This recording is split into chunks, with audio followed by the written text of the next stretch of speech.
Hello बच्चों।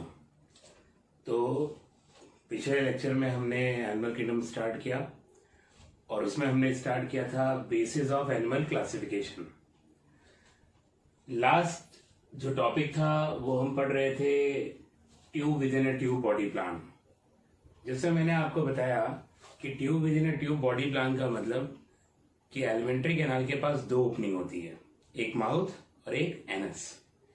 यह मैंने कहा कि यूं भी कह सकते हैं कि एक ट्यूब के अंदर दूसरी ट्यूब होती है। दोनों बातों को ये बताता है tube within a tube body plan. मगर tube within a tube body plan की अगर हम बात करें तो वो इवॉल्व होता है दो डिफरेंट लाइन से, एक प्रोटोस्टोम्स और दूसरे होते हैं ड्यूटरोस्टोम्स। कहने का मतलब बनने के बाद तो दोनों ही सेम होते हैं। एलिमेंट्री कैनाल में एक माउथ होता है और एक एनस होता है, मगर बनने के आधार पे, बनने के बेसिस पे हम उन्हें दो कैटेगरीज में डिवाइड करते हैं, प्रोटोस्टोम्स एंड ड्यूटरोस्टोम्स। अब देखिए, ये जो प्रोटोस्टोम टर्म्स है वो दो टर्म से बनी है। प्रोटो जिसका मतलब होता है फर्स्ट, स्टोमा का मतलब होता है माउथ। इसका मतलब एलिमेंट्री कैनाल में माउथ और एनस दोनों होंगे, पर पहले माउथ बनेगा और उसके बाद एनस बनेगा। जबकि ड्यूटरोस्टोम्स में ड्यूटरो का मतलब होता है लेटर ऑन और स्टोमा का मतलब अगेन माउथ, मतलब लेटर ऑन माउथ बनेगा। तो पहले क्या बनेगा? एनस। जो हायर ऑर्गेनिज्म है उनमें पहले एनस बनता है फिर माउथ बनता है, जबकि लोअर जो ऑर्गेनिज्म है उनमें पहले माउथ बनता है और फिर एनस बनता है। फॉर एग्जाम्पल, यहां हायर ऑर्गेनिज्म में अगर आप बात करिए तो कॉर्डेटा में पहले एनस बनता है फिर माउथ बनता है, और लोअर ऑर्गेनिज्म में जहां से माउथ और एनस दोनों की स्टार्टिंग हुई थी, एस्केलमेंट्स, एनिलिडा, ऑर्थोपोडा, मोलस्का, उन सभी में प्रोटोस्टोमिक कंडीशन होती है। That means mouth is form first and then anus is formed. तो यहां पे आप प्रोटोस्टोम्स में लिख सकते हो mouth is formed first and then anus. Protostomes में आपने लिखा mouth is formed first and then anus, और ड्यूटरोस्टोम्स में anus is formed first, anus is formed first and later on mouth, और बाद में माउथ बनता है। देखिए, बन जाने के बाद तो दोनों एनिमल्स एक जैसे दिखेंगे, दोनों में माउथ और एनस दोनों होगा, पर पहले क्या बनता है उस आधार पे हम प्रोटोस्टोम्स और ड्यूटरोस्टोम्स में डिवाइड करते हैं। ड्यूटरोस्टोम्स से अगर हम बात करें तो इसका एग्जाम्पल होगा Echinodermata, echinodermata, hemichordata, hemichordata and Chordata. तो देखिए, ये हायर ऑर्गेनिज्म हो गए, कॉर्डेटा, हेमिकॉर्डेटा, इकाइनोडर्मेटा। इसमें इकाइनोडर्मेटा और हेमिकॉर्डेटा दोनों नॉन कॉर्डेट्स में ही आते हैं, मगर ये लास्ट के फाइलम है, सबसे डेवलप्ड फाइलम में से एक है। जैसी कंडीशन कॉर्डेटा में वैसी आपको इकाइनोडर्मेटा में भी मिल रही है। एक्चुअली होता क्या है, इकाइनोडर्मेटा एम्ब्रियोनिक डेवलपमेंट के समय क्लोज एफिनिटी शो करता है कॉर्डेटा से। तो ऐसा माना जाता है कि इकाइनोडर्मेटा जो है वो कॉर्डेटा का पूर्वज है। या यूं कहिए कि इकाइनोडर्मेटा से ही कॉर्डेटा अराइज की, इकाइनोडर्मेटा से हेमिकॉर्डेटा, हेमिकॉर्डेटा से कॉर्डेटा। तो इकाइनोडर्मेटा में लगभग जो एम्ब्रियोनिक कंडीशन है वो सारी कॉर्डेटा में मिलती है, या कॉर्डेटा की कई सारी एम्ब्रियोनिक कंडीशन आप कह सकते हो इकाइनोडर्मेटा में सिमिलर होती है। यहाँ पर पहले इकाइनोडर्मेटा, हेमिकॉर्डेटा और कॉर्डेटा में एनस बनता है फिर माउथ बनता है। मगर प्रोटोस्टोम की बात करें तो एस्केलमेंट्स से पहली बार tube within a tube body plan आया, क्योंकि प्लेटीहेलमिन्थ्स में केवल माउथ था, एनस नहीं था। तो एस्केलमेंट्स, उसके बाद फाइलम आता है एनिलिडा, एनिलिडा, उसके बाद ऑर्थ्रोपोडा, ऑर्थ्रोपोडा एंड मोलस्का, इन सभी में प्रोटोस्टोमिक कंडीशन होती है। मगर साथ ही साथ ध्यान रहे कि एस्केलमेन से कॉर्डेटा तक tube within tube body plan है, माउथ और एनस दोनों मिलते हैं। But according to development aschelminthes, annelida, arthropoda और मोलस्का में पहले माउथ बनता है फिर एनस, जबकि काइनोडर्मेटा, हेमिकॉर्डेटा और कॉर्डेटा में पहले एनस बनता है फिर माउथ बनता है। ठीक है। अब पिछले लेक्चर में ही आपको बताया कि tube within tube body plan का मतलब आप कह सकते हो एक ट्यूब के अंदर दूसरी ट्यूब। बॉडी कैविटी एक ट्यूब हो गई, उसके बीचों बीच एक दूसरी ट्यूब है जिसे आप कहते हो एलिमेंट्री कैनाल या गट, वो अंदर है। और बीच में खाली जगह होती है, उसे आप कहते हो बॉडी कैविटी या सीलोम। तो हमारा अगला टॉपिक वो यही है, सीलोम या बॉडी कैविटी। ठीक है। सीलोम या बॉडी कैविटी होती है, नहीं होती, कैसी होती है, इन सभी आधार पे हम 3 तरह से एनिमल को डिवाइड कर सकते हैं। एसीलोमेट एनिमल्स, सीडोसीलोमेट एनिमल्स और coelomate animals.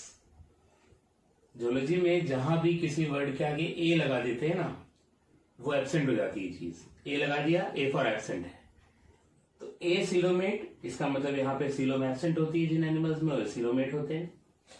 SIDO coelomate, SIDO का मतलब होता है झूठी, तो सीलोम है पर वो ट्रू सीलोम नहीं है, फॉल्स सीलोम है, झूठी सीलोम है, तो सीडो सीलोमेट। और सीलोमेट या यू सीलोमेट, यू सीलोमेट का मतलब ट्रू सीलोम, इन एनिमल्स में ट्रू सीलोम प्रेजेंट होती है। तो सबसे पहले हम देखते हैं कि ट्रू सीलोम होती क्या है, तभी हम डिफरेंशिएट कर पाएंगे कि फॉल्स सीलोम क्या होती है या सीलोम नहीं होने का क्या मतलब है। देखिए, ये एक्टोडर्म है बाहर, ये एंडोडर्म है, बीच में ये मीजोडर्म है। पर मीजोडर्म की 2 लेयर, एक बाहर और एक अंदर, और बीच में एक खाली जगह है, बॉडी कैविटी है। इसी को आप ट्रू सीलोम, यू सीलोम कहते हो। क्यों? क्योंकि true coelom is lined on inside and outside by mesoderm. केवल खाली जगह होने से ही ट्रू सीलोम नहीं होती, खाली जगह हो जिसमें बाहर और अंदर दोनों तरफ मीजोडर्म की लाइनिंग हो, उसके बीच में जो खाली जगह होती है उसे हम ट्रू सीलोम कहते हैं। तो सीधी सी बात है, ट्रू सीलोम में एक्टोडर्म, एंडोडर्म, उसके बीच में सीलोम होगी, मगर this coelom is lined on outside and inside bye mesoderm. या आउटसाइड और इनसाइड मीजोडर्म से लाइंड होगी, और एंडोडर्म के अंदर ये गट होगा। गट का मतलब होता है एलिमेंट्री कैनाल, जो डाइजेस्टिव सिस्टम है, एलिमेंट्री कैनाल है, उसी को हम गट कहते हैं। तो यहाँ पे गट है which is lined by endoderm. बाहर ये एक्टोडर्म बॉडी वॉल को बता रहा है, और ये है coelom which is lined on outside and inside bye mesoderm. तो ये ट्रू सीलोम है। अगर ट्रू सीलोम की बात करें कि किससे ट्रू सीलोम स्टार्ट होती है, कहां पे होती है, तो देखिए, सबसे पहले ट्रू सीलोम एनेलिडा में आई, एनेलिडा, और इसके बाद एनेलिडा से लेकर चाहे arthropoda, Mollusca, echinodermata, Hemichordata, Chordata, सभी में ये ट्रू सीलोम होती है। इसका मतलब ट्रू सीलोम पहली बार एनेलिडा में अराइज की, उसके बाद कॉर्डेटा तक सभी में ट्रू सीलोम है। इसका मतलब Annelida, arthropoda, Mollusca, echinodermata, hemichordata and Chordata all have true coelom. ठीक है। अब ट्रू सीलोम हम समझ गए, तो फॉल्स सीलोम को देखते हैं। देखिए, एक्टोडर्म, एंडोडर्म, बीच में खाली जगह है, ये रही, ये खाली जगह बॉडी कैविटी ही है, एक तरह से सीलोम ही है, पर ये फॉल्स सीलोम है। क्यों? क्योंकि इसमें बाहर और अंदर मीजोडर्म की लाइनिंग नहीं है। जब मीजोडर्म की लाइनिंग नहीं होती तो फॉल्स सीलोम होती है। देखिए, मीजोडर्म यहां प्रेजेंट है, but the mesoderm occur in patches. Mesoderm patches के फॉर्म में अकर कर रही है, वो अंदर और बाहर इस सीलोम की लाइनिंग नहीं बना रही, और इसी वजह से सीलोम होते हुए भी ट्रू सीलोम नहीं है, फॉल्स सीलोम है। उसे हम कहते हैं सीडोसीलोम, false coelom. Why false coelom? Because this coelom is not lined on inside and outside by mesoderm. इसीलिए इसको हम false सीलोम कहते हैं. और अगर हम सीडोसीलोमेट एनिमल की बात करें तो वो होता है एस्केलमिन्स. एस्केलमिन्स, ठीक है. एस्केलमिन्स में false सीलोम है. अब इस डायग्राम की बात करते हैं. ये एक्टोडर्म, ये मीजोडर्म, ये एंडोडर्म, पूरी सेल की लेयर्स हैं. क्या आपको कहीं भी जगह दिखाई दे रही है बॉडी कैविटी? नहीं दिखाई दे रही. केवल एक जगह दिखाई दे रही है, ये एलिमेंट्री कैनाल, डाइजेस्टिव सिस्टम या गट है. इसके अलावा मीजोडर्म के बीच में या एक्टो और एंडो के बीच में कोई भी खाली जगह नहीं है, कोई भी कैविटी नहीं है. इसका मतलब यहाँ पे सीलोम नहीं है. और जिन एनिमल में बॉडी कैविटी या सीलोम नहीं होती उन्हें हम कहते हैं acoelomate. That means coelom is absent. तो अगर बात करें हम कि सीलोम एब्सेंट किस में होता है तो प्लेटीहेल्मिन्स. प्लेटीहेल्मिन्स की बात करिए आप. प्लेटीहेल्मिन्स में सीलोम एब्सेंट होती है. वैसे तो प्लेटीहेल्मिन्स के पहले अगर आप बात कीजिए पॉरीफेरा की, निडेरिया की, टीनोफोरा की, तो वहां भी सीलोम नहीं होती. उन्हें भी एसीलोमेट में रखा जा सकता है. मगर ज्यादा अप्रोप्रिएट है कि प्लेटी से ही हम सीलोम की बात करें, क्योंकि प्लेटीहेल्मिन्स से ही ट्रिप्लोब्लास्टिक कंडीशन स्टार्ट हुई है. Ectoderm, mesoderm, endoderm. इसीलिए प्लेटीहेल्मिन्स एसीलोमेट का एग्जाम्पल बनता है इंपॉर्टेंट. और जब भी एसीलोमेट एनिमल पूछा जाता है तो हमेशा प्लेटीहेल्मिन्स ही पूछा जाता है उसमें. पर हाँ, अगर प्लेटीहेल्मिन्स के अलावा वहां पे पॉरीफेरा, निडेरिया, टीनोफोरा दिया हो तो वो तीनों भी एसीलोमेट के एग्जाम्पल में आएगा. तो आपने क्या जाना? अगर हम ऑर्डर वाइज फाइलम को देखें तो porifera, cnidaria, ctenophora and platyhelminthes they are acoelomate. Aschelminthes pseudocoelomate. और एनलिडा और उसके बाद सारे फाइलम में ट्रू सीलोम होगा, उन्हें हम कहेंगे सीलोमेट. क्या कहेंगे? सीलोमेट. ठीक है. तो यहां ये बात हमें क्लियर होती है कि एसीलोमेट एनिमल्स, सीडोसीलोमेट और सीलोमेट एनिमल्स क्या होते हैं. अब इंपॉर्टेंस की बात करते हैं. What is the importance of coelom?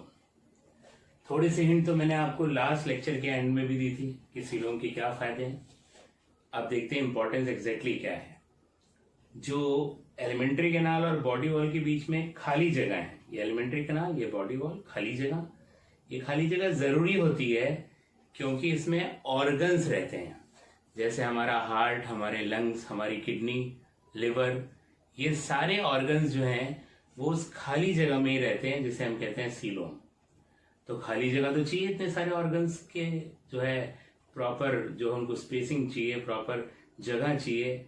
तो सीलोम का पहला फंक्शन क्या हुआ कि different organs are found in coelom. क्या फंक्शन हुआ पहला? Different organs are found in coelom. दूसरा बड़ा इंपॉर्टेंट फंक्शन पिछले लेक्चर में ही बता दिया था. बॉडी वॉल और एलिमेंट्री कैनाल के बीच में खाली जगह है, इसीलिए एलिमेंट्री कैनाल का कोई मूवमेंट वो बॉडी वॉल के मूवमेंट को अफेक्ट नहीं करता, और बॉडी का कोई मूवमेंट एलिमेंट्री कैनाल के मूवमेंट को अफेक्ट नहीं करता. That means coelom separates the body wall from alimentary canal. तो दूसरा इंपॉर्टेंट फंक्शन सीलोम का क्या हुआ? Coelom separates the body wall from alimentary canal. Body wall को एलिमेंट्री कैनाल से सेपरेट करता है कौन? सीलोम. ठीक है. तो दो फंक्शन आपने देखे सीलोम के. एक तो इसमें ऑर्गन्स रहते हैं, दूसरा एलिमेंट्री कैनाल और बॉडी वॉल को सेपरेट रखता है. जब हम खाना खाते हैं तो खाना जो है ना वो अपने आप नीचे जाता है, क्योंकि जैसे आप खाना खाते हो ऑटोनॉमिक नर्वस सिस्टम जो है फूड के नीचे जाने को कंट्रोल करता है. हमारे में पेरिस्टाल्सिस होता है. पेरिस्टाल्सिस एलिमेंट्री कैनाल में जो होता है वो वेव ऑफ कॉन्ट्रैक्शन है, मतलब फूड को नीचे पुश करा जाता है ऐसे. तो पेरिस्टाल्सिस होता रहता है, परंतु हमें बाहर बिल्कुल दिखाई नहीं देता पेरिस्टाल्सिस, क्योंकि हमारा एलिमेंट्री कैनाल, बॉडी वॉल दोनों के बीच में खाली जगह है, जिससे अंदर का मूवमेंट बाहर रिफ्लेक्ट नहीं होता। ठीक है, तो ये तो इम्पोर्टेंस हो गई सीलोम की। पिछले लेक्चर में हमने सिमेट्री भी पढ़ा था, सिमेट्री के बारे में। तो एक क्वेश्चन है, आप सोचिएगा, है ना, उसके बाद मेरे जवाब को भी सुनिएगा, पहले अपना दिमाग लगाइएगा। देखिए, कोई भी चीज साइंस में फैक्चुअल नहीं होती कि फैक्ट आपने क्रैम कर लिया। You should know the reason also, और रीजन पढ़ते समय खुद सोचना चाहिए, उससे आपकी जो IQ है वो इंक्रीज होता है, उससे आपको चीज़ों को समझने में और याद रखने में आसानी होती है। तो क्वेश्चन क्या है, हमने सिमेट्री की बात की, रेडियल सिमेट्री आपने देखा, वो टीनोफोरा और निडेरिया में था। पॉरीफेरन ज़्यादातर एसिमेट्रिकल थे। तो सबसे जो आप कह सकते हो कि स्टार्टिंग ऑर्गेनिज्म है पॉरीफेरा, जो सबसे कम डेवलप्ड है, उसमें एसिमेट्रिकल है। फिर रेडियल सिमेट्री आई, वो निडेरिया और टीनोफोरा में आई, और उसके बाद प्लेटीहेल्मिन्थ से स्टार्ट होके सभी में बायलेटरल सिमेट्री है। तो इसका मतलब ऊपर वाला जो भी करता है उसके पीछे कोई वजह होती है। जो लोअर ऑर्गेनिज्म हैं, निडेरिया और टीनोफोरा जैसे, उनको उसने रेडियल सिमेट्री दी है और हायर को बायलेटरल। क्या लगता है आपको, क्या रीजन होगा इसके पीछे? मीनवाइल मैं आपको एक हिंट दे देता हूं, जो निडेरिया हैं, लोअर ऑर्गेनिज्म हैं, उसमें से ज्यादातर सेसाइल होते हैं। सेसाइल का मतलब होता है they are attach to substratum, वो किसी सबस्ट्रेटम में अटैच रहते हैं और वो मूव नहीं कर पाते, एक ही जगह फिक्स हैं। अब आप सोचिए और बताइए कि रेडियल सिमेट्री लोअर ऑर्गेनिज्म के लिए एडवांटेजेस होती है कि नहीं होती? और अगर होती है तो कैसे होती है, नहीं होती तो कैसे नहीं होती?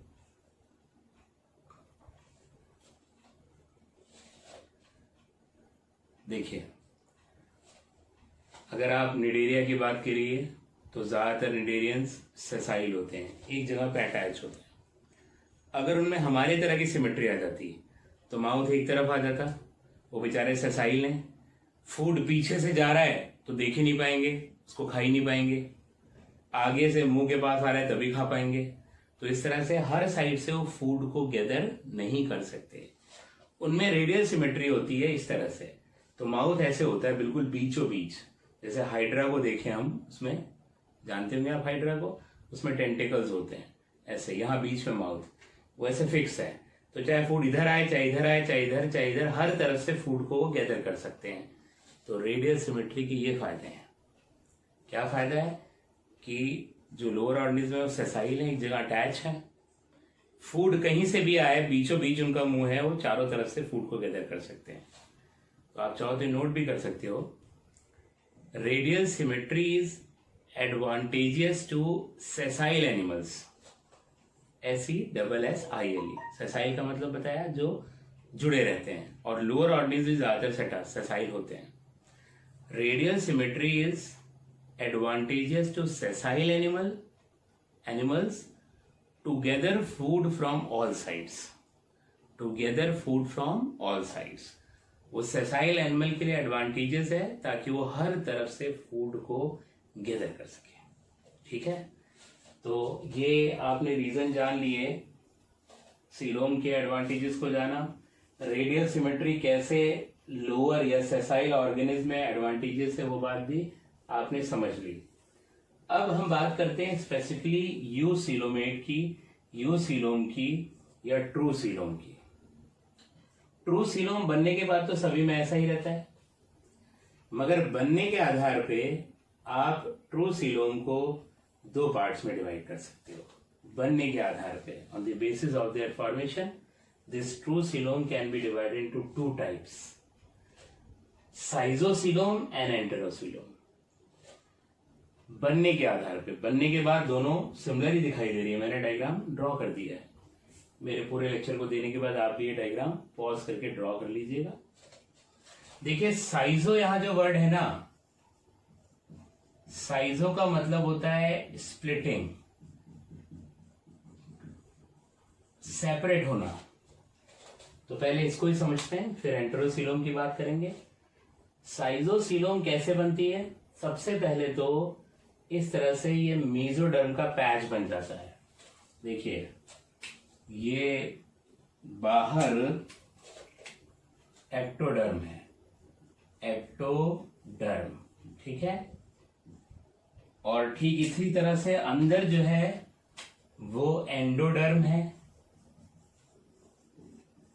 एंडोडर्म, दोनों ही डायग्राम में। यहां मेसोडर्म बन जाता है, थिक लेयर उसकी बनती है मेसोडर्म की। ये मेसोडर्म की थिक लेयर दोनों तरफ बनी। एक बार मेसोडर्म मोटी सी बन जाती है तो ये बीच में से ऐसे स्प्लिट हो जाती है, स्प्लिट हो जाती है। यहां पर भी दिखाया है, बीच में से स्प्लिट हो गई ऐसे, ये देखिए स्प्लिट हो गई। जब बीच में से स्प्लिट हो गई तो और बढ़ी, देखिए यहां बीच में ये सीलोम बन गई और ये ट्रू सीलोम है। क्यों? Because it is lined on inside and outside bye mesoderm. देखिए जरा, ये मेसोडर्म की मोटी सी लेयर बनी, ऐसे सेपरेट हुई तो बीच में खाली जगह बन गई, ये ट्रू सीलोम है, क्योंकि बाहर भी मेसोडर्म और अंदर भी मेसोडर्म की लाइनिंग बन गई। यहां पर ये आपने देखा कि ये बीचों बीच जो है वो सीलोम बन गया और ये ट्रू सीलोम है। और ये दोनों लेयर किसकी हैं? मेसोडर्म की। तो इसका मतलब जो सीलोम स्प्लिटिंग से बने, मेसोडर्म के बीच में स्प्लिटिंग से, उसे हम कहते हैं साइजोसीलोम। आई थिंक आपको बात क्लियर हो गई होगी। याद ये रखना है कि स्प्लिटिंग से बनने वाली साइजोसीलोम होती है। अब किसमें किसमें होती है देखते हैं। देखिए साइजोसीलोम एनेलिडा, ऑर्थ्रोपोडा, ऑर्थ्रोपोडा, मोलस्का, इन सभी में होती है। एनेलिडा, ऑर्थ्रोपोडा और मोलस्का। यहां पर कौन सी सीलोम होती है? ये साइजोसीलोम। किसमें किसमें? Annelida, Arthropoda, Mollusca. वही मैंने यहाँ पे लिख दिया है। अगर छोटा दिख रहा होगा तो आपने सुना बात को। एनेलिडा, ऑर्थ्रोपोडा, मोलस्का, यहाँ पे साइजोसीलोम होती है, which is formed by splitting of mesoderm. ठीक। अब एंटेरोसीलोम की बात करते हैं। देखिए ये गट है या एलिमेंट्री कैनाल, इसके ऊपर ये पाउच बनते हैं मेसोडर्म के, इनको कहते हैं एंटेरोसीलिक पाउचेस। एंटेरोसीलिक पाउचेस। इन पाउचेस को एंटेरोसीलिक पाउचेस कहते हैं क्योंकि ये एंटेरॉन के ऊपर बनते हैं। किसके ऊपर बनते हैं? एंटेरॉन। एंटेरॉन का मतलब यहां पर हुआ गट। गट का मतलब एलिमेंट्री कैनाल, डाइजेस्टिव सिस्टम। एंटेरॉन के ऊपर ये एलिमेंट्री कैनाल या गट के ऊपर जो पाउच बनते हैं उनको कहते हैं एंटेरोसीलिक पाउचेस। ये एंटेरोसीलिक पाउचेस बड़े होते हैं इस तरह से, देखिए बड़े हो रहे हैं, और फाइनली और बड़े होके यहां आके इस तरह से जुड़ जाते हैं और बड़े हो जाते हैं। और ये जो पाउचेस हैं ये हैं भी किसके? असल में एंटेरोसीलिक पाउचेस किसके हैं? मेसोडर्म के। मेसोडर्म के। तो इस तरह से बढ़ते बढ़ते बीच में इनके खाली जगह होती है। ये खाली जगह क्या हो गई? सीलोम। तो देखिए बनने के बाद दोनों सेम है, बस अंतर क्या रखा कि ये मेसोडर्म की स्प्लिटिंग से बनी और ये एंटेरोसीलिक पाउचेस बने और वो बढ़े, उनके मिलने से बन गई, तो इसलिए एंटेरोसीलोम है। अब जो बचे उनमें एंटेरोसीलोम होती है। कौन कौन बचा? यहां पर एग्जांपल देखते हैं। तो आपने देखा वही echinodermata, echinodermata, hemichordata, hemichordata and chordata, इन सभी में एंटेरोसीलोम होती है। जैसे आपने यहां देखा था ड्यूटरोस्टोमिक में इकाइनोडर्मेटा, हेमिकॉर्डेटा, कॉर्डेटा, वैसे ही एंटेरोसीलोम इकाइनोडर्मेटा, हेमिकॉर्डेटा, कॉर्डेटा बनने के आधार पे, क्योंकि ये एम्ब्रियोनिक स्टेज में जब बनती है तो अभी आपको बताया कि इकाइनोडर्मेटा में कई सारी चीजें कॉर्डेटा की तरह से होती हैं एम्ब्रियोनिक डेवलपमेंट में। और हेमिकॉर्डेटा इनके बीच में रहता है, उसको भी ऐसी होती है। तो आपने जाना schizocoelom formed by splitting of mesoderm that is present in annelida arthropoda mollusca, and enterocoelom which is formed by enterocoelic pouches that is found in Echinodermata, Hemichordata and Chordata। तो ये बात हुई किसकी, सीलोम की, पूरी बात यहाँ पर होती है। इसके बाद हम बात करते हैं और दो बेसिस बचते हैं हमारे पास इंपॉर्टेंट उनकी, ठीक है।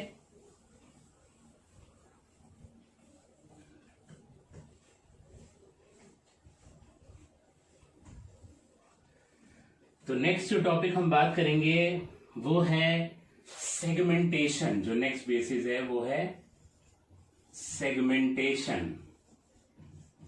सेगमेंटेशन जिसे मेटामेरिक सेगमेंटेशन भी हम कहते हैं, metameric segmentation.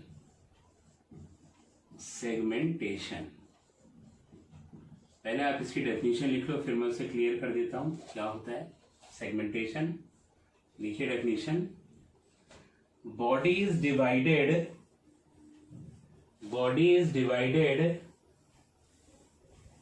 Externally and internally into segments. Body is divided externally and internally into segments, and there is serial repetition of some of the organs, and there is serial repetition of some of the organs. Body is divided externally and internally into segments, and there is serial repetition of some of the organs.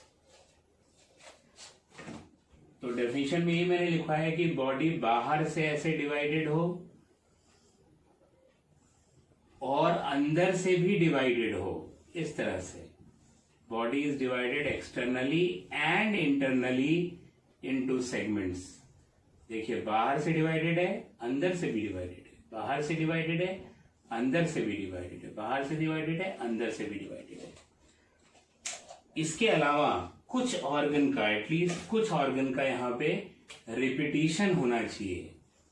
जैसे ये organ का repetition हो रहा है, से ये हमने earthworm को बनाया है, तो अर्थवॉर्म में बाहर और अंदर इस तरह से सेगमेंट्स होते हैं।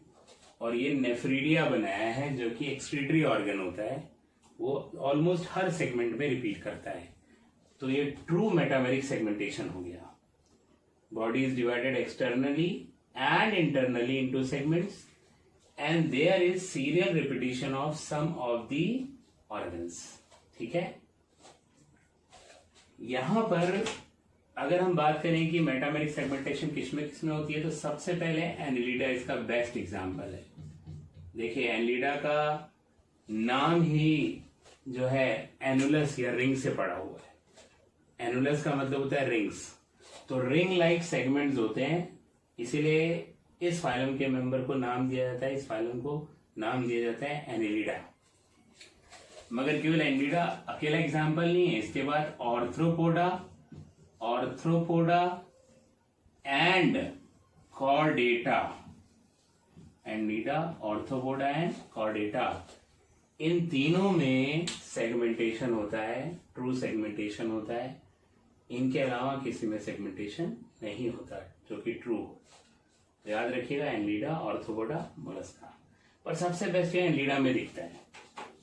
अगर आपके मन में कोई संशय आ रहा हो कि ऑर्थ्रोपोडा में कैसे, कॉर्डेटा में कैसे, तो देखिए ऑर्थ्रोपोडा में कॉकरोच का एग्जाम्पल लीजिए। उसका हेड अलग होता है, उसकी नेक अलग होती है, उसकी बॉडी में जो है थोरेक्स में 3 अलग अलग सेगमेंट होते हैं, प्रोथोरेक्स, मीजोथोरेक्स, मेटाथोरेक्स, आगे हम पढ़ेंगे। और एब्डोमिनल सेगमेंट में भी 10 सेगमेंट्स होते हैं अलग अलग, और कुछ ऑर्गन का रिपीटिशन भी होता है। तो इसका मतलब ऑर्थ्रोपोडा में भी क्या है, वो सेगमेंटेशन है। कॉर्डेटा में हम सीधे ह्यूमन का एग्जाम्पल लेते हैं, तो हम कोई गोल मटोल नहीं है, ऐसे हम में सेगमेंटेशन है। सर अलग है, गर्दन अलग है, ये थोरेक्स का रीजन अलग है, एब्डोमेन का अलग है, सारे रीजन अलग अलग होते हैं और सेगमेंटेशन बाकायदा दिखाई देता है। और कुछ ऑर्गन का रिपीटिशन भी होता है, जैसे कि नेक में 7 सर्वाइकल वर्टिब्रे होते हैं, उनमें से कई सारे बिल्कुल एक जैसे होते हैं और उनका रिपीटिशन होता है। रिब्स का रिपीटिशन होता है, 12 पेयर होती हैं, सबका रिपीटिशन होता है, तो रिपीटिशन भी हो रहा है चीजों का। एब्डोमिनल मसल, जो लोग जिम में जाके अपनी एब्स बनाते हैं, उसमें देखिए जो एब्डोमिनल मसल है उनमें भी रिपीटिशन होता है, तो मसल्स का भी रिपीटिशन हो रहा है और अलग अलग पार्ट्स अलग अलग दिखते हैं, इसीलिए हम कहते हैं कि कॉर्डेटा में भी क्या है, सेगमेंटेशन, जो कि ट्रू सेगमेंटेशन है कॉर्डेटा में भी। Now why I am using this word true segmentation again and again, इसका मतलब झूठा सेगमेंटेशन भी होता है, इसीलिए यूज कर रहे हैं। सीडो सेगमेंटेशन भी होता है। अगर यहां पे हम बात करें सीडो सेगमेंटेशन, झूठा सेगमेंटेशन, टेपवॉर्म में वहां पर भी सेगमेंटेशन है, पर वो ट्रू या मेटामेरिक सेगमेंटेशन नहीं होता। उसे क्लियर करने के लिए मैं आपको जरा रिवाइज करा देता हूं। आपने टेपवॉर्म के बारे में पढ़ा होगा। टेपवॉर्म कुछ इस तरह से होता है,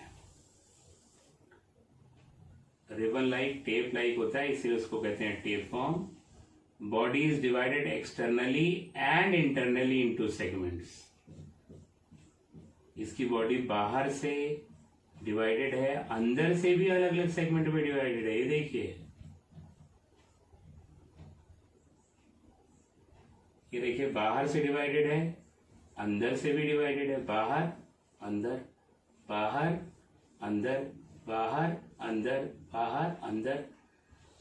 और मजे की बात यह है कि कई सारे ऑर्गन का रिपीटिशन भी होता है, जैसे ये आप कह लो मेल रिप्रोडक्टिव ऑर्गन का रिपीटिशन हो रहा है, male reproductive organ, male reproductive organ, male, ऐसे ही मेल फीमेल सबका रिपीटिशन होता है।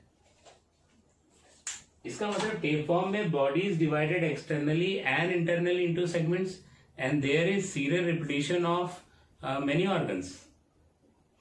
तो इसका मतलब तो हमारी डेफिनेशन के अनुसार ये मेटामेरिक सेगमेंटेशन हो गया, ट्रू सेगमेंटेशन हो गया। मगर असल में जो डेफिनेशन हमने लिखी उससे ये इससे सेपरेट नहीं हो पा रहा। इसका मतलब कुछ और बातें भी हमें जाननी है सेगमेंटेशन में, जो सीडो सेगमेंटेशन को डिस्कस करते हुए हम जानेंगे। क्या है, क्यों टेपवॉर्म में बॉडी बाहर और अंदर से डिवाइडेड है, रिपीटिशन भी है कुछ ऑर्गन का, फिर भी सेगमेंटेशन ट्रू नहीं है?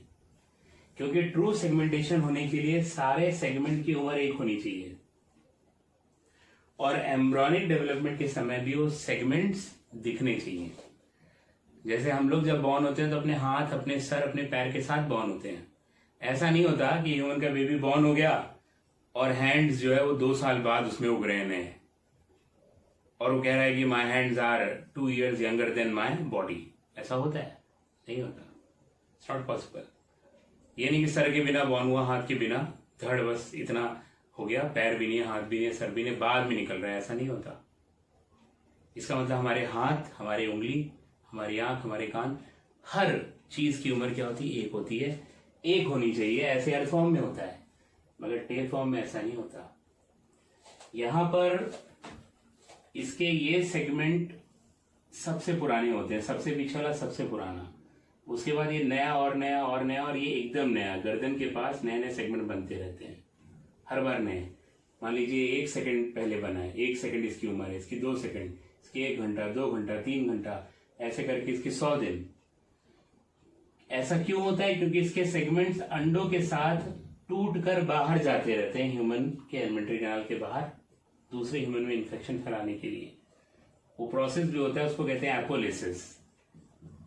एपोलाइसिस, एपो मतलब किनारे का पार्ट, लाइसिस मतलब टूटना। तो इसका ये सेगमेंट टूटा, एक यहाँ नया बन गया, फिर टूटा, एक नया बन गया, टूटा, नया बन गया, टूटा, नया बन गया। इसका मतलब पुराने वाले सेगमेंट सबसे बूढ़े हैं और नए वाले सेगमेंट सबसे ज्यादा यंग हैं। सारे सेगमेंट की उम्र क्या है? डिफरेंट है इसमें।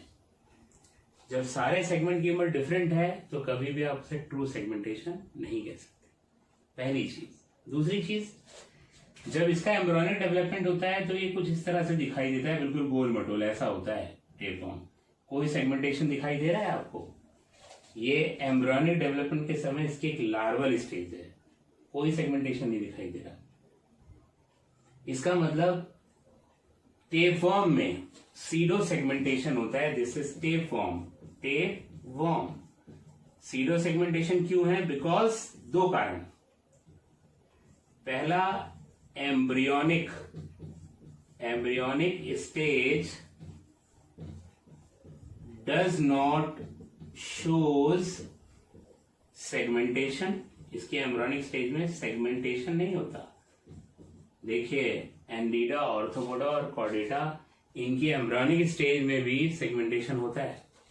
जब ह्यूमन बेबी एम्ब्रियोनिक डेवलपमेंट करता रहता है तो 3 महीने में उसके सारे ऑर्गन्स वगैरह बन जाते हैं, दूसरे महीने में हाथ पैर बन जाते हैं। तो आप उसे देखेंगे तो वो भी एक छोटा मिनिएचर ह्यूमन ही दिखाई देगा आपको एम्ब्रियोनिक डेवलपमेंट में। ऐसा नहीं होता एकदम गोल फुटबॉल की तरह हो एकदम। ऐसा केवल जाइगोट की स्टेज में होता है, मॉरुला और उसके बाद वाली स्टेज में होता है। पर एक बार जैसे ही सारे ऑर्गन फॉर्म होते हैं, एम्ब्रियोनिक स्टेज में ही फॉर्म हो जाते हैं सारे ऑर्गन्स। ऐसा नहीं होता कि पैदा होने के बाद फुटबॉल की तरह पैदा हुआ और बाद में खट्टे से हाथ निकल के आ रहे हैं, पैर निकल के आ रहे हैं, ऐसा नहीं होता है। तो हम लोगों के एम्ब्रियोनिक स्टेज में एनलीडा, ऑर्थोपोडा और कॉर्डेटा के एम्ब्रियोनिक स्टेज में भी सेगमेंटेशन होता है।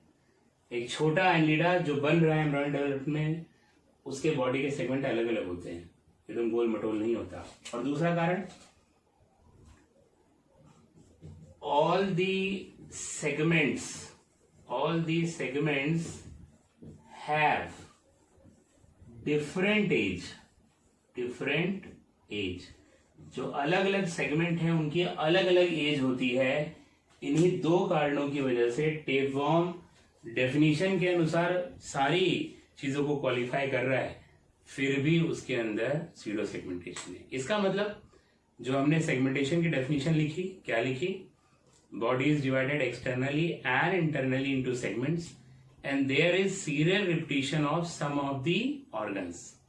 Full stop. उसके आगे हम ऐड कर सकते हैं, all the segments must have same age, and the organism must also show the segmentation during the embryonic stage. The organism must show the segmentation during the embryonic stage, then that is true segmentation. तो मेरे ख्याल से बातें आपको segmentation वाली clear हो गई होंगी। ठीक है, अब हम बात कर लेते हैं आखिरी जो हमारा बेसिस है, यहाँ पर बेसिस ऑफ क्लासिफिकेशन, वो देख लेते हैं। तो लास्ट बेसिस ऑफ क्लासिफिकेशन अगर हम देखें तो वो है notochord.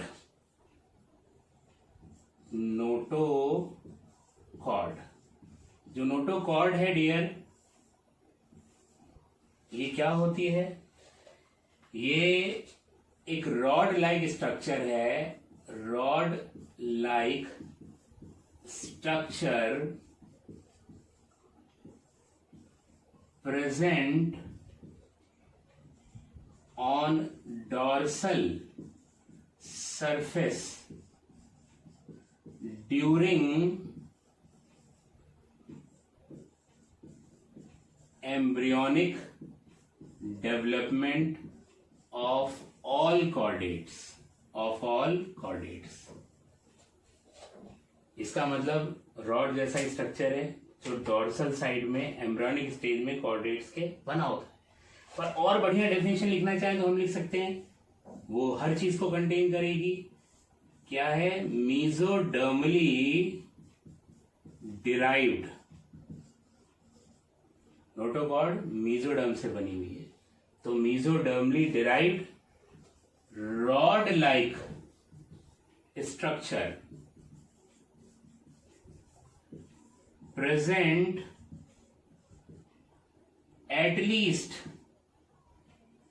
at least during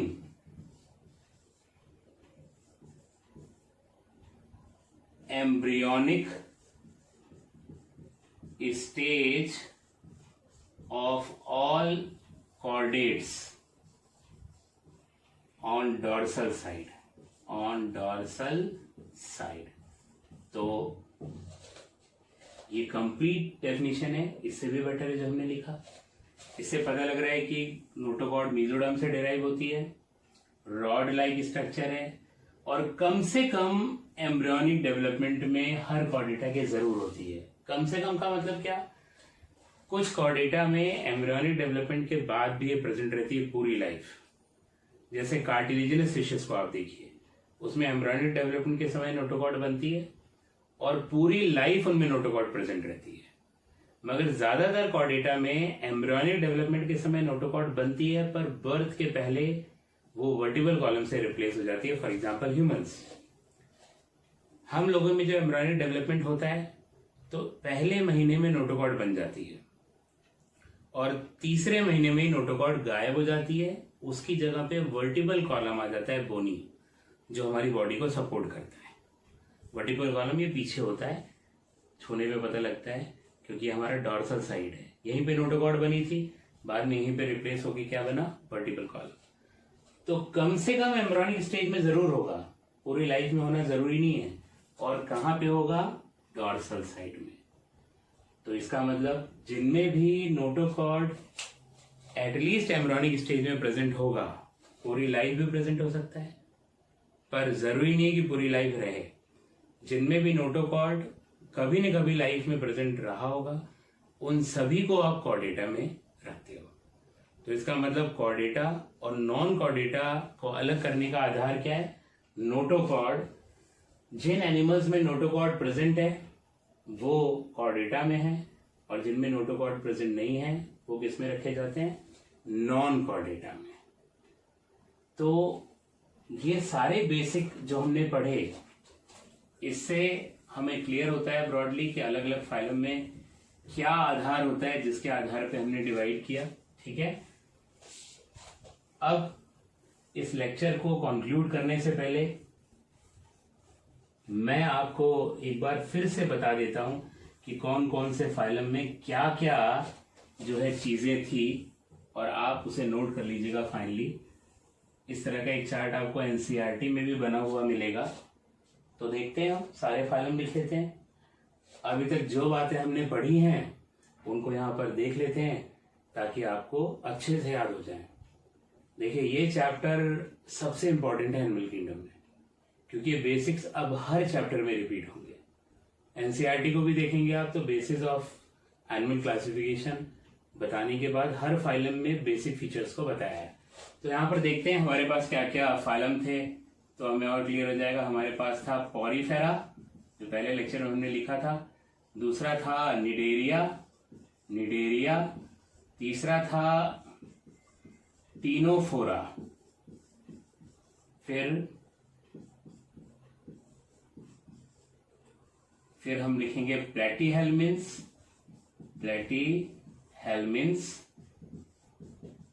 then एस्केल्मिन्स,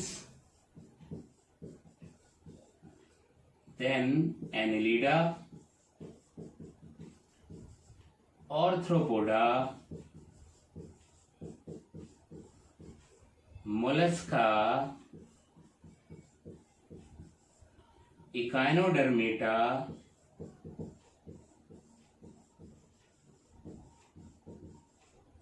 Hemichordata,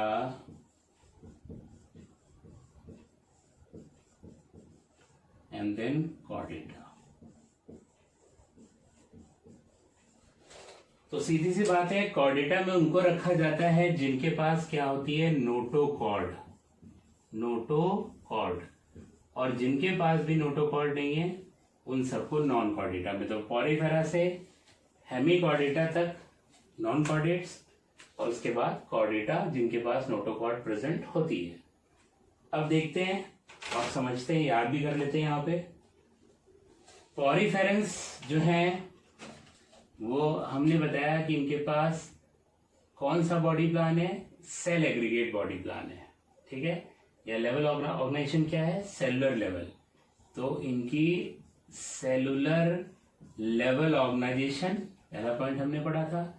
Cnidaria और टीनोफोरा में कौन सा है, tissue level.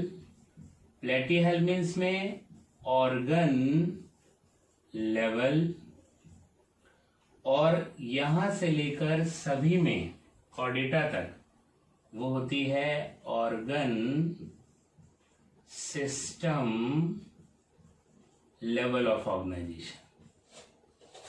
Porifera cell aggregate से बने, ये इनमें टिश्यूज हैं, इनमें कुछ ही ऑर्गन बने, इनमें बहुत सारे ऑर्गन बने और सब अपने फंक्शन को कोऑर्डिनेट करते हैं। सिमेट्री की बात करिए तो पॉरीफेरा मोस्टली एसिमेट्रिकल, देखिए मोस्टली कह रहे हैं ज्यादातर एसिमेट्रिकल। निडेरिया और टीनोफोरा दोनों में रेडियल सिमेट्री, और प्लेटीहेल्मिन से अगर हम स्टार्ट करें तो कॉर्डेटा तक सभी में बायलेटरल सिमेट्री।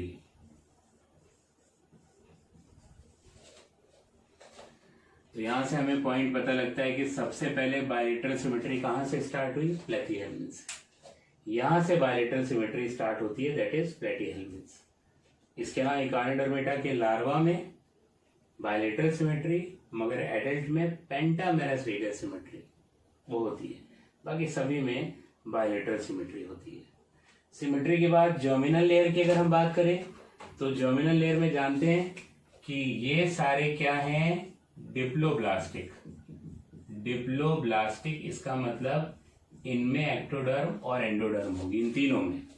मगर जैसे ही प्लेटीहेल्मिन्स आता है उसके बाद सभी में अब ट्रिप्लोब्लास्टिक कंडीशन स्टार्ट होती है, ट्रिप्लोब्लास्टिक।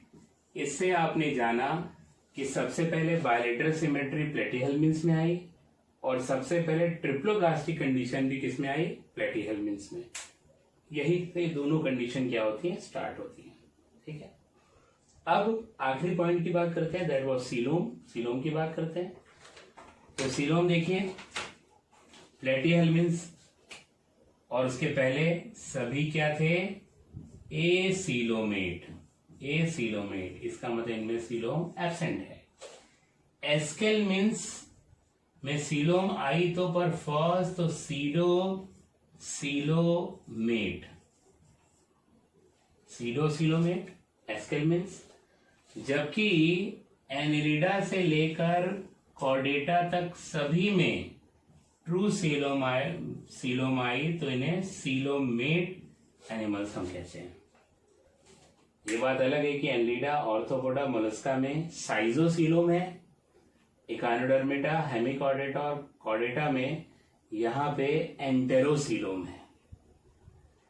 तो ये चार्ट आप बना लीजिए और इस चार्ट को बनाने के बाद ये टॉपिक हमारा जो बेसिस ऑफ एनिमल क्लासिफिकेशन है वो क्या होता है, खत्म होता है, जिसमें हमने ये सारे बेसिक्स को पढ़ा, जो चीजें हैं।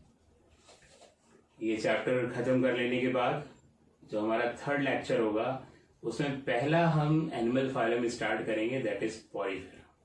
बहुत ही इंटरेस्टिंग है, तो हम उसमें पढ़ेंगे। आज के लिए इतना ही डियर, आज इतना ही पढ़ेंगे। नेक्स्ट लेक्चर में पढ़ते हैं Porifera. Thank you very much.